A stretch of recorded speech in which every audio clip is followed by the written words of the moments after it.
salah satu yang bisa menyelamatkan, sebaliknya yang bisa menyengsarakan kita di hari kemudian itu adalah tetangga.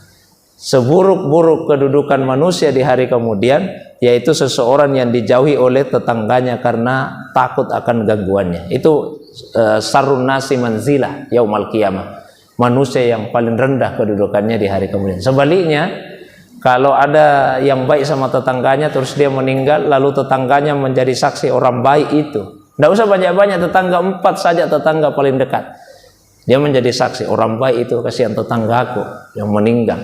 Maka Allah langsung berfirman,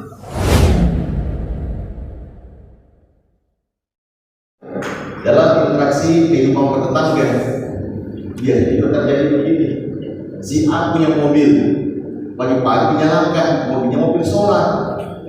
Ini asap masuk tetangganya, kan ini kan tidak disengaja. Akhirnya menimbulkan juga perbedaan, menyebabkan renggan hubungan. Nah, bagaimana Ustaz? Ketika kita tidak sengaja, ya mobil tidak dipanasi, tidak ada interaksi dengan injeksinya. Di sisi lain juga mengganggu tetangga. Bagaimana Ustaz? Terima kasih. Oke. Hubungan bertetangga, Pak, ya, hubungan bertetangga. Nabi Shallallahu Alaihi Wasallam suatu waktu itu di atas mimbar beliau ucapkan 3 kali dengan suara yang meninggi, mata yang memerah. Wallahi la yu'min, wallahi la yu'min, wallahi la yu'min. Oh, demi Allah orang itu tidak beriman. Demi Allah orang itu tidak beriman. Demi Allah orang itu tidak beriman. Semua sahabat itu menunduk. Sampai setelah Nabi mengucapkan itu 3 kali, baru ada sahabat yang mendongakkan kepalanya lalu bertanya, wa man la yu'minu ya Rasulullah, siapa orangnya yang Anda maksud tidak beriman itu ya Rasulullah? Maka Nabi jawab, wallahi la yu'min man la ya'man jaruhu bawaikahu. Demi Allah tidak beriman seseorang yang tetangganya tidak merasa aman dari gangguannya. Jadi ini disebut yu'zi jara, yang menyakiti hati tetangganya. Menyakiti atau mengganggu tetangga itu macam-macam. Ada yang perbuatan, ada yang ucapan. Ya termasuk tadi dengan asap yang masuk ke dalam rumah tetangga tersebut, termasuk bagian dari menyakiti tetangga. Maka Nabi selalu mewanti-wanti. Ada hadis pendek itu hadisnya. Ittaqun nar walau bisyikki tamrah. Peliharalah diri kalian dari api neraka meskipun hanya dengan sebiji kurma. Ini hadis dipahami 2 oleh ulama kita.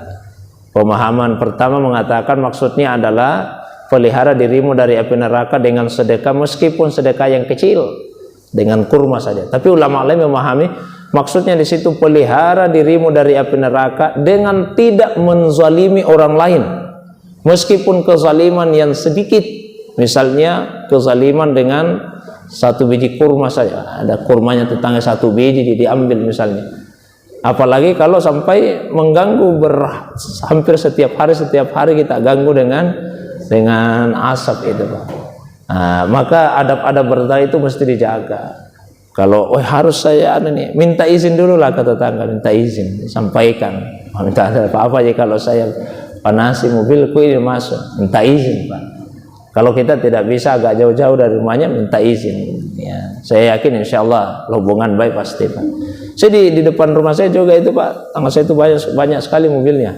Dan ya, ada juga mobil yang solar. Tidak apa-apa saja. Karena itu juga dia butuhkan panas. Yang penting saling pengertian saja. Ya, kecuali kalau kita tidak ada sama sekali kepedulian, mau dia terganggu mau tidak, urusanku ini. Mobilku bukan mobilnya. Iya betul, mobil tapi asapnya itu yang masuk ke dalam rumahnya orang. Ya, penting sekali, Pak, tentang tetangga itu. Karena salah satu yang bisa menyelamatkan, sebaliknya yang bisa menyengsarakan kita di hari kemudian itu adalah tetangga. Seburuk-buruk kedudukan manusia di hari kemudian yaitu seseorang yang dijauhi oleh tetangganya karena takut akan gangguannya. Itu sarun nasi manzilah yaumal qiyamah, manusia yang paling rendah kedudukannya di hari kemudian. Sebaliknya, kalau ada yang baik sama tetangganya terus dia meninggal, lalu tetangganya menjadi saksi orang baik itu, tidak usah banyak-banyak tetangga, 4 saja tetangga paling dekat, Dia menjadi saksi, orang baik itu kasihan tetanggaku yang meninggal. Maka Allah langsung berfirman, ya, qabiltu ala syahadatikum wa ghafartu lahum ma la ta'lamun. Saya terima kesaksian kalian bahwa tetanggamu ini baik. Adapun dosa-dosanya yang kalian tidak tahu, saya sudah ampuni. Nah, bagusnya Pak itu kalau kita baik kepada tetangga-tetangga kita. Saya kira demikian Pak. Wallahu a'lam bishawab.